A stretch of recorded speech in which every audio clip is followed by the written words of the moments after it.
നമസ്കാരം. ബെൽസ് പാൽസി എന്താണ് ബെൽസ് പാൽസി എന്നാണ് ഞാനിന്ന് നിങ്ങളോട് സംസാരിക്കുന്നത്. ബെൽസ് പാൽസി എന്ന് പറഞ്ഞ അസുഖം പലപ്പോഴും നമ്മെ കുറച്ച് ഭയപ്പെടുത്തുന്ന ഒരു അസുഖമാണ്. കാരണം ഇത് വരുന്നത് പലപ്പോഴും നമുക്ക് അറിയാൻ കഴിയത്തില്ല എന്നുള്ളത് തന്നെ. രാവിലെ നമ്മളൊരു ദിവസം ഉറങ്ങിക്കിടന്നതിന് ശേഷം എണീച്ച് പോയി കണ്ണാടി നോക്കുമ്പോഴായിരിക്കും നമ്മൾ ആദ്യമായിട്ട് മനസ്സിലാക്കുന്നത് നമ്മുടെ മുഖത്തിൻ്റെ ഒരു വശം കോണിയിരിക്കുന്നതും അല്ലെങ്കിൽ നമ്മൾ ചിരിക്കുമ്പോൾ ഒരു വശത്തേക്ക് കോണി പോകുന്നതും ഒക്കെ നമ്മൾ ശ്രദ്ധിക്കുന്നത്. അത് കഴിയുമ്പോഴായിരിക്കും നമ്മുടെ കണ്ണ് ശരിക്കും അടയ്ക്കാൻ കഴിയുന്നില്ല എന്ന് നമ്മൾ ശ്രദ്ധിക്കുന്നത്. അതുകൊണ്ട് തന്നെ പലപ്പോഴും രാവിലെ എണീറ്റതിന് ശേഷം ഇത് കണ്ടിട്ട് പേഷ്യൻസ് വളരെ പാനിക് ആവാറുണ്ട്. എനിക്ക് എന്താണ് സംഭവിച്ചത്, ഇനി സ്ട്രോക്ക് വല്ലതും ആണോ അല്ലെങ്കിൽ മറ്റെന്തെങ്കിലും അസുഖങ്ങളാണോ എന്ന് ചിന്തിച്ച് പലപ്പോഴും പാനിക്കായിട്ടാണ് അവർ ഹോസ്പിറ്റലിലേക്ക് ഓടുന്നത്. എന്നാൽ അത്രയും ഭയപ്പെടേണ്ട അസുഖമാണോ ബെൽസ് പാൽസി? നമുക്ക് നോക്കാം. ബെൽസ് പാൽസി എന്നാൽ എന്താണ്? ബെൽസ് പാൽസി എന്ന് പറഞ്ഞു കഴിഞ്ഞാൽ നമ്മുടെ മുഖത്തിലേക്ക് സപ്ലൈ ചെയ്യുന്ന ഫേഷ്യൽ നെർവിന് ഉണ്ടാകുന്ന ലീഷനും അതുകൊണ്ട് തന്നെ ആ ഫേഷ്യൽ മസിൽസിന് ഉണ്ടാകുന്ന പാരാലിസിസുമാണ് നമ്മൾ ബെൽസ് പാൽസി എന്ന് അറിയപ്പെടുന്നത്. സെവൻത് ക്രേനിയൽ നെർവായ ഫേഷ്യൽ നെർവ് നമ്മുടെ ബ്രെയിനിന്റെ ഉള്ളിൽ നിന്ന് ആ ഒരു ഫേഷ്യൽ കനാലിലൂടെ പുറത്തേക്ക് വരുന്ന സ്ഥലത്ത് പലപ്പോഴും ഇൻഫ്ലമേഷൻ വരുന്നതിന്റെ പാർട്ടായിട്ടാണ് ബെൽസ് പാൽസി കണ്ടുവരുന്നത്. എന്തുകൊണ്ടാണ് ഇതിന്റെ വരുന്നത് എന്നുള്ള റീസൺ നമുക്ക് നോക്കാം. പൊതുവെ പഠനങ്ങൾ പറയുന്നതനുസരിച്ച് ബെൽസ് പാൽസി ഒരു ഇഡിയോപ്പതിക് ഡിസീസാണ്. അതായത് പ്രത്യേകിച്ച് കാരണങ്ങളില്ലാതെ തന്നെ വരുന്ന ഒരു അസുഖമാണ് ബെൽസ് പാൽസി എന്ന് പറയുന്നത്. എന്നാലും മറ്റ് ചില കണ്ടീഷൻസിന്റെ കൂടെ പലപ്പോഴും അല്ലെങ്കിൽ അതിന്റെ ആഫ്റ്റർ എഫക്റ്റ് ആയിട്ട് ബെൽസ് പാൽസി വന്നിരിക്കുന്നത് നമുക്ക് കാണുവാൻ കഴിയും. അതിന് എക്സാമ്പിൾസ് എന്ന് പറയുന്നത് ഒന്നാമത് ഇൻഫെക്ഷ്യസ് കണ്ടീഷൻസ്. അതിൽ റാംസെ ഹണ്ട് സിൻഡ്രോം എന്ന് പറഞ്ഞ് ഹെർപ്പസ് സോസ്റ്റർ വൈറസ് ഉണ്ടാക്കുന്ന ഒരു ഇൻഫെക്ഷൻ പലപ്പോഴും ബെൽസ് പാൽസി ഉണ്ടാക്കുന്നതായിട്ട് കാണാം. വളരെ കോമൺ ആയിട്ട് കാണുന്ന ഒരു ബെൽസ് പാൽസി അസോസിയേറ്റഡ് ആയിട്ടുള്ള ഇൻഫെക്ഷൻ ആണത്.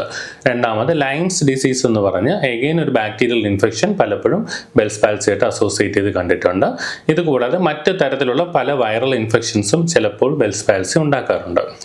പിന്നെ മിഡിൽ ഇയർ ഇൻഫെക്ഷൻ അഥവാ ഓട്ടൈറ്റിസ് മീഡിയ എന്ന് പറയുന്ന അസുഖം ഉള്ള പേഷ്യൻസിൽ ഒരു സർട്ടൻ ഗ്രൂപ്പ് ഓഫ് ആൾക്കാരിൽ ബെൽസ് പാൽസി അതിൻ്റെ ആഫ്റ്റർ എഫക്റ്റ് ആയിട്ട് വന്നിരിക്കുന്നതായിട്ട് നമുക്ക് കാണാം. ഇതുകൂടാതെ ചില ന്യൂറോളജിക്കൽ കണ്ടീഷൻസും പലപ്പോഴും ബെൽസ് പാൽസി ഉണ്ടാക്കുന്നുണ്ട്. അതിന് എക്സാമ്പിൾസ് ആണ് ഒന്നാമതായി മൾട്ടിപ്പിൾ സ്ക്ലീറോസിസ് പേഷ്യൻസ്, രണ്ടാമത് GBS അഥവാ ഗുള്ളിയൻ ബാരിയർ സിൻഡ്രോം എന്നറിയപ്പെടുന്ന അസുഖം, MND അഥവാ മോട്ടോ ന്യൂറോൺ ഡിസീസ് എന്നറിയപ്പെടുന്ന അസുഖം. ഇതൊക്കെയും പലപ്പോഴും ബെൽസ് പാൽസി ഉണ്ടാക്കുന്നതായിട്ട് നമുക്ക് കാണാം. ഇത് കൂടാതെ തന്നെ സ്ട്രോക്ക് പേഷ്യൻസിനും പലപ്പോഴും ഫേഷ്യൽ പാൽസി അഥവാ നമ്മുടെ മുഖത്തിൻ്റെ ലോവർ ഹാഫ് മാത്രം പലപ്പോഴും പാരാലിസിസ് ആയി പോകുന്നതായിട്ട് നമുക്ക് കാണാൻ കഴിയും. അങ്ങനെയുള്ള അസുഖത്തിൽ പലപ്പോഴും ഡയറക്റ്റ് ആയിട്ട് ബ്രെയിനിൻ്റെ ഇൻവോൾവ്മെന്റ് ഉണ്ടായിരിക്കും. അതുകൊണ്ട് തന്നെ സ്ട്രോക്കിന്റെ ആദ്യത്തെ ഇനിഷ്യൽ സിംറ്റംസിൽ ഒന്നാണ് പലപ്പോഴും ഫേഷ്യൽ പാൽസി. ചെറിയ ബെൽസ് പാൽസിയും ഫേഷ്യൽ പാൽസിയും തമ്മിലുള്ളൊരു ഡിഫറൻസ് അതാണ്. ഒന്ന് നമ്മുടെ ബ്രെയിനിനെ ഡയറക്റ്റ് ആയിട്ട് അഫക്റ്റ് ചെയ്യുന്നതും, എന്നാൽ ബെൽസ് പാൽസി എന്ന് പറയുന്നത് ബ്രെയിനിൽ നിന്ന് പുറത്തേക്ക് വരുന്ന നെർവിനെ മാത്രം അഫക്റ്റ് ചെയ്യുന്നതുമായിട്ടുള്ള അസുഖമാണ്. ഇത് കൂടാതെ മറ്റ് പ്രധാന കാരണം എന്ന് പറയുന്നത് ട്യൂമറുകളാണ്. അതിനകത്ത് ഫേഷ്യൽ ഷോനോമ അല്ലെങ്കിൽ അക്കോസ്റ്റിക് ന്യൂറോമ അല്ലെങ്കിൽ പരോട്ടിഡ് ഗ്ലാൻഡിന് വരുന്ന ട്യൂമേഴ്സ് ഓർ നമ്മുടെ ഫേഷ്യൽ നെർവിന് അടുത്തുള്ള ഏതെങ്കിലും സ്ട്രക്ചേഴ്സിൽ വരുന്ന ട്യൂമറുകൾ, അത് ബിനൈൻ ആണെങ്കിലും മാലിഗ്നൻ്റ് ആണെങ്കിലും അങ്ങനെയുള്ള ട്യൂമേഴ്സ് പലപ്പോഴും ഈ ഫേഷ്യൽ നെർവിനെ കംപ്രസ് ചെയ്യുകയും ആ കംപ്രഷൻ്റെ പാർട്ടായിട്ട് സെക്കൻഡറി ആയിട്ട് ബെൽസ് പാൽസി ഉണ്ടാവുകയും ചെയ്യുന്നതായിട്ട് നമുക്ക് കാണാൻ കഴിയാറുണ്ട്. അങ്ങനെയുള്ള കേസുകളിൽ ആ ട്യൂമറിൻ്റെ ട്രീറ്റ്മെൻറ്റ് ഫസ്റ്റ് എടുക്കേണ്ടത് വളരെ ആവശ്യമാണ്. ഇനി ചില പോസ്റ്റ് സർജിക്കൽ കണ്ടീഷൻസിനകത്തും പലപ്പോഴും ബെൽസ് പാൽസി നമ്മൾ കാണാറുണ്ട്. കാരണം നമ്മൾ സർജറി ചെയ്യുന്ന സമയത്തുണ്ടാകുന്ന മൈനർ ഡാമേജസ് നെർവിനുണ്ടാകുന്നത് നിമിത്തം അതിൻ്റെ ആഫ്റ്റർ എഫക്റ്റ് ആയിട്ട് ഒരു ടെമ്പററി പാരാലിസിസ് സെർട്ടൻ പീരീഡിലേക്ക് ഫേഷ്യൽ നെർവിൻ്റെ സപ്ലൈ ചെയ്യുന്ന മസിൽസിന് ഉണ്ടാവുകയും അതുവഴി ബെൽസ് പാൽസി ഉണ്ടാകുന്നതായിട്ടും കണ്ടുവരുന്നുണ്ട്. ഇനി ട്രോമാറ്റിക് കോസസ് അല്ലെങ്കിൽ റോഡ് ട്രാഫിക് ആക്സിഡൻറ്റിൽ നെർവിന് ഇഞ്ചുറി ഉണ്ടാകുന്ന കേസസിൽ പലപ്പോഴും ഇതുപോലെ തന്നെ ഫേഷ്യൽ ബെൽസ് പാൽസി നമുക്ക് കാണാൻ സാധിക്കും. ഇനി എന്താണ് ഇതിൻ്റെ പാത്തോളജി അല്ലെങ്കിൽ എന്തുകൊണ്ടാണ് ഈ നെർവിനെ അഫക്റ്റ് ചെയ്യുന്നതെന്ന് പറഞ്ഞു കഴിഞ്ഞാൽ വൈറൽ ഇൻഫെക്ഷൻ അല്ലെങ്കിൽ ഈ പറഞ്ഞ ലോക്കൽ കോസസ് എന്തെങ്കിലും കൊണ്ട് നെർവിന് ഇൻഫ്ലമേഷൻ ഉണ്ടാകുകയും അത് വളരെ കോമൺ ആയിട്ട് കാണുന്നത് തലയോട്ടിൽ നിന്നും ഫേഷ്യൽ കനാൽ എന്ന് പറഞ്ഞൊരു കനാൽ വഴിയാണ് ഈ നെർവ് പുറത്തേക്ക് വരുന്നത്. ആ ഒരു ഏരിയയിൽ വെച്ചിട്ട് ഇതിന് ഇൻഫ്ലമേഷൻ ഉണ്ടായി നീര് കെട്ടുന്നത് നിമിത്തം അല്ലെങ്കിൽ എഡിമ ഉണ്ടാകുന്നത് നിമിത്തം അത് കംപ്രഷൻ ആവുകയും ആ കംപ്രഷൻ്റെ പാർട്ടായിട്ട് നെർവിന് ഡാമേജ് ഉണ്ടാകുന്നതായിട്ട് കാണാം. അതുപോലെ തന്നെ പലപ്പോഴും നെർവിൻ്റെ ബ്ലഡ് സർക്കുലേഷൻ അകത്ത് ഉണ്ടാകുന്ന പ്രോബ്ലംസ് കൊണ്ട് നെർവ് നശിച്ചു പോയിട്ട് അങ്ങനെ പാരാലിസിസ് ആവുന്നതായിട്ട് നമുക്ക് കാണാൻ സാധിക്കാറുണ്ട്. ഓക്കെ. എന്തൊക്കെയാണ് ഇതിൻ്റെ ക്ലിനിക്കൽ ഫീച്ചേഴ്സ് എന്ന് നമുക്ക് നോക്കാം. സോ ബെൽസ് പാൽസി വരുന്ന പേഷ്യൻസിന് പലപ്പോഴും നമുക്ക് അവരെ കാണുമ്പോൾ തന്നെ അറിയാൻ കഴിയും. കാരണം ഒന്നാമത് അവർ ചിരിക്കുമ്പോഴത്തേക്കും അവരുടെ മുഖത്തിൻ്റെ ഒരു സൈഡിലേക്ക് വശത്തേക്ക് കോണി പോകുന്നതായിട്ട് നമുക്ക് കാണാം. കാരണം ഒരു വശം പാരാലിസിസ് ആകുമ്പം മറ്റേ സൈഡിലുള്ള മസിൽസ് കൂടുതൽ ഓവർ ആക്ട് ചെയ്യുകയും അല്ലെങ്കിൽ സ്പാസ്റ്റിക് ആവുകയും അവർ ഓപ്പോസിറ്റ് സൈഡിലേക്ക് ഈ മസിൽസിന് പുള്ള് ചെയ്യുകയും ചെയ്യും. അത് കാരണം ചിരിക്കുന്ന സമയത്ത് ഒരു വശത്തേക്ക് ചിരി കോണി പോകുന്നതായിട്ട് നമുക്ക് കാണാം. രണ്ടാമത് അവരുടെ കണ്ണുകൾ അവർക്ക് ശരിക്കും അടയ്ക്കുവാൻ കഴിയത്തില്ല. ആ അഫക്റ്റഡ് സൈഡിലെ കണ്ണ് പലപ്പോഴും തുറന്നു തന്നെ ഇരിക്കുന്നത് നമുക്ക് കാണുവാൻ സാധിക്കും. അതുകൊണ്ട് തന്നെ ഐയുടെ റിലേറ്റഡ് കോംപ്ലിക്കേഷൻസ് സെക്കൻഡറി ആയിട്ട് അവർക്ക് പലപ്പോഴും വരാറുമുണ്ട്. മൂന്നാമത് അവരുടെ ഫോർഹെഡ് ഏരിയ, യൂഷ്വലി നമ്മൾ നെറ്റി ചുളിക്കുമ്പോഴത്തേക്കും ഉണ്ടാകുന്ന ചുളിവുകൾ ബെൽസ് പാൽസി പേഷ്യൻസിന് ഒരു വശത്ത് കാണത്തില്ല. മുഖത്തിൻ്റെ ഒരു സൈഡിൽ പ്ലെയിൻ ആയിട്ട് മറ്റേ സൈഡിൽ ചുളിവ് വരുന്നതായിട്ട് നമുക്ക് കാണുവാൻ സാധിക്കും. ഈ 3 റീസൺസ് നോക്കുമ്പോൾ തന്നെ മുഖത്തിൻ്റെ മസിൽസിൽ ഏതൊക്കെ അഫക്റ്റ് ചെയ്തിട്ടുണ്ട് എന്നുള്ളതിനെക്കുറിച്ച് നമുക്ക് ഏകദേശം ഐഡിയ ആദ്യമേ തന്നെ കിട്ടും. ഇത് കൂടാതെ മറ്റ് സിംറ്റംസ് എന്ന് പറയുന്നത് പലപ്പോഴും പേഷ്യൻസിന് കണ്ണ് ഇറക്കി അടയ്ക്കാൻ കഴിയാത്ത നിമിത്തം കണ്ണിനകത്തുനിന്ന് ഡ്രൈനെസ് ഉണ്ടാകുന്ന നിമിത്തം കണ്ണുനീര് എപ്പോഴും വരുന്നതായിട്ട് നമുക്ക് കാണാം. അത് ആദ്യമേ തന്നെ നമ്മൾ അതിൻ്റെ ട്രീറ്റ്മെൻറ്റും കൂടെ സ്റ്റാർട്ട് ചെയ്തില്ലെന്നുണ്ടെങ്കിൽ പലപ്പോഴും കണ്ണിനകത്ത് അൾസേഴ്സോ അല്ലെങ്കിൽ ഇൻഫെക്ഷൻസോ ഉണ്ടാവുകയും അതിനോടനുബന്ധിച്ചുള്ള കോംപ്ലിക്കേഷൻസ് ഉണ്ടാകുന്നതായിട്ട് നമുക്ക് കാണുവാൻ സാധിക്കും. പിന്നെ മുഖത്ത് നമുക്ക് ആഹാരം കഴിക്കാനുള്ള പ്രയാസം കാരണം ചവയ്ക്കുവാനുള്ള ബുദ്ധിമുട്ടും അതുപോലെ തന്നെ നാക്കിൻ്റെ മുൻവശത്തുണ്ടാകുന്ന ടേസ്റ്റിൻ്റെ സെൻസേഷൻ കുറവ് നിമിത്തം ടേസ്റ്റ് സെൻസേഷൻസ് അവർക്ക് പലപ്പോഴും ശരിക്കും അറിയാൻ കഴിയാതിരിക്കുകയും അതുപോലെ ഒരു വശത്തെ മസിൽസ് വീക്ക് ആയതുകൊണ്ട് ആഹാരം ചവച്ചിറക്കുവാൻ ഉണ്ടാകുന്ന ചെറിയ ബുദ്ധിമുട്ടുകളും പലരിലും കണ്ടുവരാറുണ്ട്. ഇത് കൂടാതെ തന്നെ സംസാരിക്കാനുള്ള ബുദ്ധിമുട്ട് ചില പേഷ്യൻസിന് കാണാറുണ്ട്. അതുപോലെ തന്നെ നമുക്ക് ചെറിയ ശബ്ദങ്ങൾ വളരെ വലിയ ശബ്ദമായിട്ട് കേൾക്കുന്ന ഒരു ഫീലിങ്സും ഈ ഒരു സമയങ്ങളിൽ പേഷ്യൻസിന് കാണാറുണ്ട്. വളരെ അപൂർവം പേഷ്യൻസിന് ചെവിയുടെ പുറകിലായിട്ട് മാസ്റ്റോഡ് പ്രോസസ്സിൻ്റെ ഏരിയയിൽ പെയിൻ ഉള്ളതായിട്ട് നമുക്ക് കാണാം. ചിലർക്കൊക്കെ മുഖത്തിൻ്റെ ഒരു വശത്ത് ചെറിയ നംനെസ്സും ചെറിയൊരു മരവിപ്പ് പോലെയും ഇരിക്കുന്നതായിട്ടും പേഷ്യൻസ് പലപ്പോഴും പറയാറുണ്ട്. അതുപോലെ തന്നെ ആഹാരം കഴിക്കുന്ന സമയത്ത് ആഹാരം വായുടെ ഒരു സൈഡ് വഴി പുറത്തേക്ക് പോകുക, അതുപോലെ വെള്ളം നമുക്ക് വായ്ക്കകത്ത് കൊണ്ട് പിടിച്ചു വെക്കാൻ കഴിയാതെ ഒരു വശത്തൂടെ ഡ്രൂൾ ചെയ്ത് പോകുന്നത് നമുക്ക് കാണുവാൻ സാധിക്കും. പലപ്പോഴും നമ്മുടെ ഉമിനീര് അങ്ങനെ വായുടെ ഒരു സൈഡ് വഴി ചിലപ്പോൾ പുറത്തേക്ക് പോകുന്നത് ഈ ഒരു കണ്ടീഷനിൽ വളരെ കോമൺ ആണ്. ഇതിലെല്ലാത്തിലും ഉപരി പേഷ്യൻറ്റിനെ ഏറ്റവും കൂടുതൽ ബുദ്ധിമുട്ടിക്കുന്നത് അവർക്ക് സമൂഹത്തിൻ്റെ മുമ്പിൽ മറ്റുള്ളവരുടെ മുമ്പിൽ പോയി നിന്ന് സംസാരിക്കാൻ കഴിയാത്തത് തന്നെയാണ്. കാരണം ഒരു മനുഷ്യനെ നോക്കി നമ്മൾ ചിരിക്കുമ്പം നമ്മുടെ മുഖത്തിനുണ്ടാകുന്ന വ്യത്യാസം അവർക്ക് പെട്ടെന്ന് തന്നെ മനസ്സിലാവുകയും മറ്റുള്ളവരെല്ലാവരും എന്ത് കരുതും അല്ലെങ്കിൽ എന്ത് ചോദിക്കും എന്നുള്ള ആ ഒരു ചിന്ത ഈ പേഷ്യൻസിനെ പലപ്പോഴും വല്ലാതെ അലട്ടുന്നത് നമുക്ക് കാണുവാൻ കഴിയും. അതുകൊണ്ട് തന്നെ ഒത്തിരി റിസർച്ച് നടത്തുകയും പലപ്പോഴും ഗൂഗിളിലൊക്കെ പോയി എല്ലാ ഡീറ്റെയിൽസും നോക്കിയിട്ടൊക്കെ ആയിരിക്കും പേഷ്യൻസ് വരുന്നത്. ഇത് എങ്ങനെയാണിത് മാറുമോ എന്നൊക്കെ ആലോചിച്ച് ടെൻഷൻ അടിച്ചിട്ട്. പക്ഷേ പൊതുവെ ഒത്തിരി ടെൻഷൻ അടിക്കേണ്ട ഒരു വിഷയമല്ല. ബെൽസ് പാൽസി പൂർണ്ണമായിട്ടും സുഖമാകുന്ന ഒരു അസുഖമാണ്. അതിൻ്റെ കോസ് ഈ പറഞ്ഞതുപോലെ ട്യൂമറോ അല്ലെങ്കിൽ മറ്റ് ന്യൂറോളജിക്കലായിട്ടുള്ള വലിയ മേജർ പ്രോബ്ലംസ് ഒന്നും ഇല്ലാത്ത പേഷ്യൻ്റ് ആണെന്നുണ്ടെങ്കിൽ അവർക്ക് നല്ല റിസൾട്ട് വളരെ വേഗത്തിൽ തന്നെ പൊതുവെ 2 ആഴ്ച മുതൽ 6 ആഴ്ചയ്ക്കകത്ത് തന്നെ നല്ല റിസൾട്ട് കണ്ടുവരാറുണ്ട്. വളരെ അപൂർവം പേഷ്യൻസിന് ചില സിംറ്റംസ് കുറച്ച് ലോങ് ടൈമിൽ നീണ്ടുപോകുന്നതായിട്ടും നമുക്ക് കാണാൻ സാധിക്കും. ഇതൊക്കെയാണെങ്കിലും പൊതുവെ ട്രീറ്റ്മെൻറ്റ് ഔട്ട്കം ആ അസുഖത്തിൻ്റെ കോസിനെ ഡിപ്പെൻഡ് ചെയ്താണ് ഇരിക്കുന്നത്. അത് എത്രത്തോളം ഡാമേജ് വന്നിട്ടുണ്ടോ അത്രത്തോളം ചിലപ്പോൾ ഡിലേ വരാം, അല്ലെങ്കിൽ വളരെ വേഗത്തിൽ പേഷ്യൻ്റ് സുഖമാകുന്നതായിട്ട് നമുക്ക് കാണുവാൻ സാധിക്കും. ഇനി എന്തൊക്കെയാണ് പേഷ്യൻറ്റിന് നമ്മൾ ഡയഗ്നോസ് ചെയ്യേണ്ട കാര്യങ്ങളെന്ന് പറഞ്ഞു കഴിഞ്ഞാൽ പൊതുവേ ഫസ്റ്റ് ഞാൻ നേരത്തെ പറഞ്ഞതുപോലെ തന്നെ ക്ലിനിക്കൽ എക്സാമിനേഷനിൽ തന്നെ നമുക്ക് ആദ്യമായിട്ട് പേഷ്യൻറ്റിനെ എന്തുകൊണ്ടാണ് ഇത് വരുന്നത് എന്നുള്ളത് പെട്ടെന്ന് തന്നെ അവരുടെ മുഖത്തിലുള്ള മസിൽസിൻ്റെ അസസ്മെൻറ്റ് നടത്തുന്ന സമയത്ത് തന്നെ നമുക്ക് മനസ്സിലാവും. അവരുടെ ഹിസ്റ്ററിയും മസിൽ അസസ്മെൻറ്റും നടത്തുമ്പോൾ തന്നെ നമുക്ക് ക്ലിനിക്കൽ എക്സാമിനേഷനിൽ തന്നെ ആദ്യം അത് മനസ്സിലാകും. എഗെയിൻ മറ്റെന്തെങ്കിലും പ്രോബ്ലംസ് കൊണ്ടാണ് ഇത് വന്നിരിക്കുന്നത് എന്ന് റൂൾ ഔട്ട് ചെയ്യാനായിട്ട് പലപ്പോഴും ബ്ലഡ് ടെസ്റ്റ് നമുക്ക് ആവശ്യമായിട്ട് വരാറുണ്ട്. ഇൻഫെക്ഷൻസ് കണ്ടീഷൻസും മറ്റ് വേറെ എന്തെങ്കിലും ഡയബറ്റിക്കിൻ്റെ അവസ്ഥകളും ഒക്കെ മനസ്സിലാക്കാനായിട്ട് ബ്ലഡ് ടെസ്റ്റ് നമുക്ക് നടത്തി നോക്കാവുന്നതാണ്. ഇതുകൂടാതെ MRI പലപ്പോഴും പേഷ്യൻസിന് ന്യൂറോളജിക്കൽ പ്രോബ്ലംസ് എന്തെങ്കിലും ഉണ്ടോ, ബ്രെയിനിൻ്റെ ഇൻവോൾവ്മെൻറ്റ് എന്തെങ്കിലും ഉണ്ടോ എന്നുള്ളതിനെ എക്സ്ക്ലൂഡ് ചെയ്യാനായിട്ട് അല്ലെങ്കിൽ അങ്ങനെയുള്ള റീസൺസിനെ കണ്ടുപിടിച്ച് അതിന് ട്രീറ്റ്മെൻറ്റ് ചെയ്യേണ്ട ആവശ്യത്തിനുണ്ടെങ്കിൽ അതിന് MRI, CT പോലുള്ള ഇമേജിംഗ് ടെക്നോളജീസ് പലപ്പോഴും ആവശ്യമായിട്ട് വരാറുണ്ട്.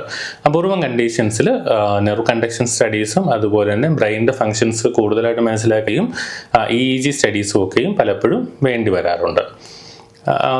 പേഷ്യൻറ്റിൻ്റെ കണ്ടീഷൻ അനുസരിച്ച് ഈ ടെസ്റ്റുകളുടെ അവസ്ഥകൾ മാറിക്കൊണ്ടിരിക്കും. പൊതുവെ ബേസിക് ടെസ്റ്റ് തന്നെ മതിയാവും. ചില കേസസിൽ നമ്മൾ ഡീറ്റെയിൽ ആയിട്ടുള്ള ഫർദർ എക്സാമിനേഷന് വേണ്ടിയിട്ട് മറ്റ് ടെസ്റ്റുകൾ ആഡ് ഓൺ ചെയ്യുകയാണ് പതിവ്.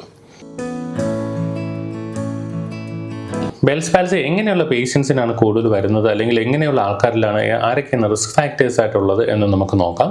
അതിൽ ഒന്നാമതായിട്ട് വരുന്നത് ഡയബറ്റിക് കണ്ടീഷൻസും, രണ്ടാമത് പ്രഗ്നൻസി കണ്ടീഷൻസ്, ഇയർ ഇൻഫെക്ഷൻ ഉള്ള പേഷ്യൻസ്, അതുപോലെ തന്നെ അപ്പർ റെസ്പിറേറ്ററി ട്രാക്ട് ഇൻഫെക്ഷൻ ഉള്ള പേഷ്യൻസ്. ഇങ്ങനെയുള്ളവർക്കൊക്കെ പൊതുവെ ബെൽസ് പാൽസി കൂടുതലായിട്ട് കണ്ടുവരാറുണ്ട്.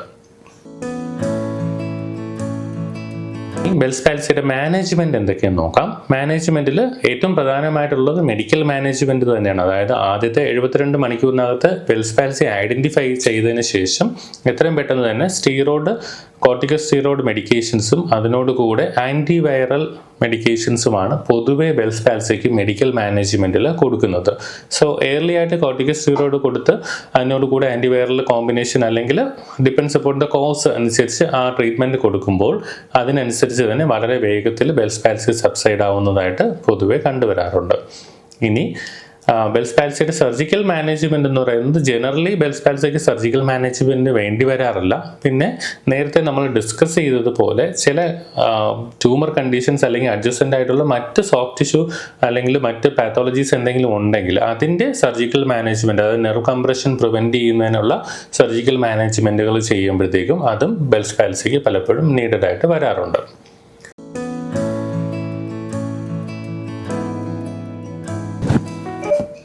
ഇനി നമുക്ക് ഇതിൻ്റെ ഫിസിയോതെറാപ്പി മാനേജ്മെൻറ്റ് സൈഡ് നോക്കാം. സോ ഫിസിയോതെറാപ്പി മാനേജ്മെൻറ്റിൽ ഇതിനെ പൊതുവെ 4 വിഭാഗങ്ങളായിട്ടാണ് ഇതിൻ്റെ ട്രീറ്റ്മെൻറ്റിനെ തിരിച്ചിരിക്കുന്നത്. ഒന്നാമത് manual therapy, electrotherapy, supportive therapy and exercise therapy. So electrotherapy methods എന്ന് പറയുമ്പം ഏറ്റവും ഇമ്പോർട്ടൻ്റ് ആയിട്ട് കൊടുക്കുന്നത് ഇലക്ട്രിക്കൽ സ്റ്റിമുലേഷൻ ആണ്. സോ ഇലക്ട്രിക്കൽ സ്റ്റിമുലേഷൻ പലപ്പോഴും ഈ നശിച്ചു പോയിരിക്കുന്ന മസിൽസിൻ്റെ ഫങ്ഷൻസിനെ റീഗെയിൻ ചെയ്യാനും അതിൻ്റെ മെറ്റബോളിസത്തിനെ കുറച്ചും കൂടെ ബെറ്റർ ആക്കി തീർക്കാനും അതുപോലെ തന്നെ മസിൽ റീ എഡ്യൂക്കേഷൻ പർപ്പസിനും ഏറ്റവും ഹെൽപ്പ് ചെയ്യുന്ന ഒരു മെത്തേഡാണ്. സോ നെർവ് സ്റ്റിമുലേഷനും ഇലക്ട്രോതെറാപ്പി നന്നായിട്ട് ഹെൽപ്പ് ചെയ്യുന്നുണ്ട്. അടുത്ത ഒരു മെത്തേഡ് എന്ന് പറയുന്നത് ലേസർ ട്രീറ്റ്മെൻറ്റ്. ഞാൻ നേരത്തെ പറഞ്ഞു നെർവിന് പലപ്പോഴും ഇൻഫ്ലമേഷൻ ഉണ്ടാകുന്നത് കൊണ്ടാണ് ഈ ഒരു ബെൽസ് പാൽസി ഉണ്ടാകുന്നത്. അപ്പം ആ ഇൻഫ്ലമേഷൻ ഉള്ള പോർഷൻസിൽ ലേസർ ട്രീറ്റ്മെൻറ്റ് കൊടുക്കുന്നത് ആ ഇൻഫ്ലമേഷൻ സബ്സൈഡ് ചെയ്യാനും സെല്ലുലാർ ഹീലിങ്ങിനെ പെട്ടെന്ന് തന്നെ ഇംപ്രൂവൈസ് ചെയ്യാനും ഹെൽപ്പ് ചെയ്യുന്ന ഒരു മെത്തേഡാണ്. അതുകൂടാതെ തന്നെ അൾട്രാസൗണ്ട് ട്രീറ്റ്മെൻറ്റ് ചില പേഷ്യൻസിന് അഗെയിൻ ഈ ഇൻഫ്ലമേഷനും നീരും സ്വെല്ലിങ്ങൊക്കെ കുറയ്ക്കാനായിട്ട് എപ്പോഴും ഹെൽപ്പ് ചെയ്യുന്ന ഒരു ട്രീറ്റ്മെൻറ്റാണ് അൾട്രാസൗണ്ട് ട്രീറ്റ്മെൻറ്റ്.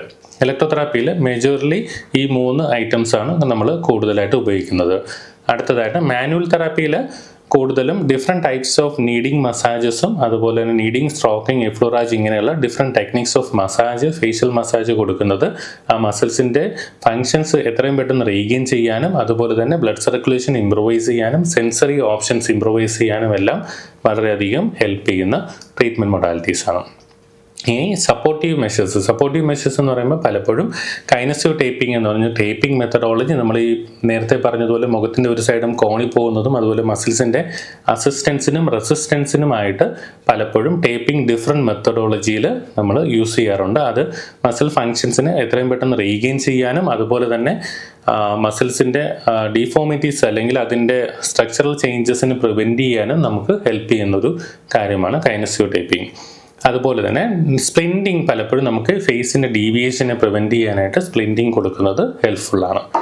ഇനി ഏറ്റവും ഇമ്പോർട്ടൻ്റ് ആയിട്ടുള്ള അടുത്ത ട്രീറ്റ്മെൻറ്റ് ഓപ്ഷൻ എന്ന് പറയുന്നത് എക്സസൈസ് തെറാപ്പിയാണ്. സോ ഈ ഓരോ മസിലിനെ ആയിട്ട് അതിൻ്റെ ഓരോ സ്റ്റേജസ് ഓഫ് അസസ്മെൻറ്റ് നടത്തിയതിന് ശേഷം അതിനനുസരിച്ചുള്ള അസിസ്റ്റൻസും റെസിസ്റ്റൻസും കൊടുത്ത് ആ മസിലിനെ നോർമൽ പവറിലേക്ക് എത്തിക്കുക എന്നുള്ളതാണ് എക്സസൈസ് തെറാപ്പിയുടെ എയിം.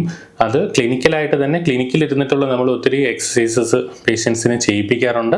അതുകൂടാതെ തന്നെ ഹോം തെറാപ്പി, ഹോമിൽ വീട്ടിൽ പേഷ്യൻറ്റ് പോയിട്ട് ചെയ്യാനായിട്ട് തന്നെ ഒരു സെറ്റ് ഓഫ് എക്സസൈസസ് പലപ്പോഴും നമ്മൾ പഠിപ്പിച്ചു കൊടുക്കാറുമുണ്ട്.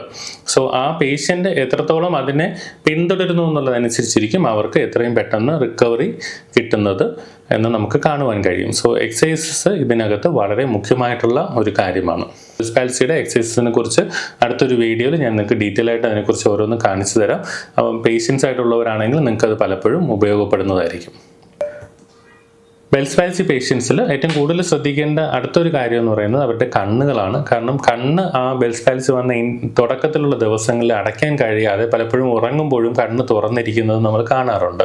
അപ്പം അങ്ങനെ ഇരിക്കുന്നത് നിമിത്തം കണ്ണുനീരിൻ്റെ പോർഷൻ ഡ്രൈ ആവുകയും കണ്ണുകൾ ഡ്രൈ ഐസിൽ എന്ന് പറഞ്ഞൊരു അസുഖം വരികയും ചെയ്യും. ഈ ഡ്രൈ ആയി വന്നു കഴിഞ്ഞാൽ നമുക്ക് കണ്ണിന് ഭയങ്കര ഇറിറ്റേഷനും കണ്ണിന് പലപ്പോഴും കാഴ്ച മങ്ങുന്ന അവസ്ഥയും ഒക്കെയും ഉണ്ടാവാറുണ്ട്. അതുപോലെ തന്നെ കണ്ണിൻ്റെ എപ്പോഴും ഉണ്ടാകുന്ന ഇറിറ്റേഷൻ കാരണം കൂടുതലായിട്ട് കണ്ണുനീര് വരുന്നതായിട്ടും കാണാം. അപ്പോൾ പലപ്പോഴും നമുക്കത് ഭയങ്കര ബുദ്ധിമുട്ടായിട്ട് മാറും. ചില സമയം ഇത് ചില ആൾക്കാരിൽ ഇൻഫെക്ഷൻസും അതുപോലെ കോർണിയൽ അൾസേഴ്സും ഒക്കെ ഉണ്ടാകുന്നതായിട്ടും കാണാറുണ്ട്. അതുകൊണ്ട് തന്നെ ഏർലി സ്റ്റേജസ് മുതലേ കണ്ണിൻ്റെ കെയർ എടുക്കേണ്ടത് നമുക്ക് വളരെ അത്യാവശ്യമാണ്. സോ ഒരു ഒഫ്താൽമോളജിസ്റ്റിനെ കാണുകയും അതിനനുസരിച്ചുള്ള ട്രീറ്റ്മെൻറ്റ് ഓപ്ഷൻസ് എടുക്കുകയും വേണം. അതിൽ കൂടുതലായിട്ടും വരുന്നത് കണ്ണുനീരിന് പകരമായിട്ടുള്ള ടീർ സബ്സ്റ്റിറ്റ്യൂട്ടും അതുപോലെ രാത്രിയിൽ കണ്ണിൽ അപ്ലൈ ചെയ്യാനുള്ള ആൻറ്റിബയോട്ടിക് ഓയിൻമെൻറ്റ്സും ഒഫ്താൽമോളജിസ്റ്റുകൾ പ്രിസ്ക്രൈബ് ചെയ്ത് തരുന്നതാണ്. ആ പ്രിസ്ക്രിപ്ഷൻ പ്രകാരം അതുപോലെ തന്നെ ഫോളോ ചെയ്യേണ്ടത് വളരെ ആവശ്യമാണ്. അതുപോലെയാണ് രാത്രി കിടക്കുന്ന സമയത്ത് കണ്ണിന് മുകളിൽ ഒരു കോട്ടൺ വെച്ചതിന് ശേഷം ഒരു മൈക്രോപോർ ഒട്ടിച്ച് കണ്ണിനെ ക്ലോസ് ചെയ്ത് വെച്ചിട്ട് വേണം നമ്മൾ കിടക്കാൻ. കാരണം കണ്ണ് ഓപ്പൺ ആയിട്ടിരിക്കും തോറും അത് വീണ്ടും ഡ്രൈനസിലേക്കും കോംപ്ലിക്കേഷൻസിലേക്കും പോകാനിടയുണ്ട്. അതുകൊണ്ട് അത് നിങ്ങൾ ഏറ്റവും കൂടുതൽ ശ്രദ്ധിക്കേണ്ട ഒരു കാര്യമാണ്. ബെൽസ് പാൽസി പൊതുവെ നന്നായിട്ട് റെസ്പോണ്ട് ചെയ്യുന്ന ഒരു അസുഖമാണ്. അതുകൊണ്ട് തന്നെ ഒരു ഷോർട്ട് സ്പാൻ ഓഫ് ടൈം കഴിയുമ്പോഴത്തേക്കും അത് പൂർണ്ണമായിട്ടും അസുഖം കുറഞ്ഞ് നിങ്ങൾക്ക് പഴയ അവസ്ഥയിലേക്കായി മാറുവാൻ കഴിയും. അതുകൊണ്ട് അസുഖത്തിനെ കുറിച്ച് ഒത്തിരി വറി ചെയ്യാതെ അത്രയും ഏർലി ആയിട്ട് തന്നെ മെഡിക്കൽ ട്രീറ്റ്മെൻറ്റും അതിനോടൊപ്പം തന്നെ ഫിസിയോതെറാപ്പിയും സ്റ്റാർട്ട് ചെയ്യുന്നത് നിങ്ങളുടെ റിക്കവറി വളരെ വേഗത്തിലാക്കി തീർക്കും. മെഡിസിൻ മാത്രമാണെങ്കിലോ അല്ലെങ്കിൽ ഫിസിയോതെറാപ്പി മാത്രമാണെങ്കിലോ റിക്കവറിയിൽ ഉണ്ടാകുന്ന ഡിലേ ഇതിൻ്റെ ഒരു കോമ്പിനേഷനായിട്ട് ചെയ്യുമ്പോഴത്തേക്കും എപ്പോഴും വളരെ ഫാസ്റ്റായിട്ട് തന്നെ കിട്ടും. അതുകൊണ്ട് തന്നെ ബെൽസ് പാൽസിക്ക് ഏറ്റവും ഇമ്പോർട്ടൻ്റ് ആയിട്ടുള്ള ഒരു കാര്യമാണ് ഫിസിയോതെറാപ്പി ട്രീറ്റ്മെൻറ്റ് എന്ന് പറയുന്നത്. ഏറ്റവും എഫിഷ്യൻ്റ് ആയിട്ടുള്ളൊരു ഫിസിയോതെറാപ്പിസ്റ്റിനെ കണ്ട് എത്രയും പെട്ടെന്ന് ട്രീറ്റ്മെൻറ്റ് ഇങ്ങനെയുള്ള അസുഖമുള്ളവർ സ്റ്റാർട്ട് ചെയ്യേണ്ടത് വളരെ ആവശ്യമാണ്. ബെൽസ് പാൽസിയെക്കുറിച്ചോ ഫിസിയോതെറാപ്പി ട്രീറ്റ്മെൻറ്റിനെ കുറിച്ചോ കൂടുതൽ ഡീറ്റെയിൽസ് എന്തെങ്കിലും അറിയാൻ താല്പര്യമുള്ളവർക്ക് ഞങ്ങളുടെ താഴെ തന്നിരിക്കുന്ന നമ്പറിൽ ബന്ധപ്പെടാം. അതുപോലെ തന്നെ നിങ്ങളുടെ കുടുംബത്തിൽ ആർക്കെങ്കിലും ബെൽസ് പാൽസിയോ അല്ലെങ്കിൽ ഇതുപോലുള്ള പ്രോബ്ലംസോ ഉള്ളവരുണ്ടെങ്കിൽ അവർക്ക് ഈ വീഡിയോ പ്രയോജനപ്പെടുമെന്നുണ്ടെങ്കിൽ നിങ്ങൾ അവരോട് ഷെയർ ചെയ്യണമെന്ന് അപേക്ഷിക്കുന്നു. ഇത്രയും നേരം എന്നെ കേട്ട നിങ്ങൾക്ക് എല്ലാവർക്കും എൻ്റെ ഹൃദയം നിറഞ്ഞ നന്ദി. Thank you.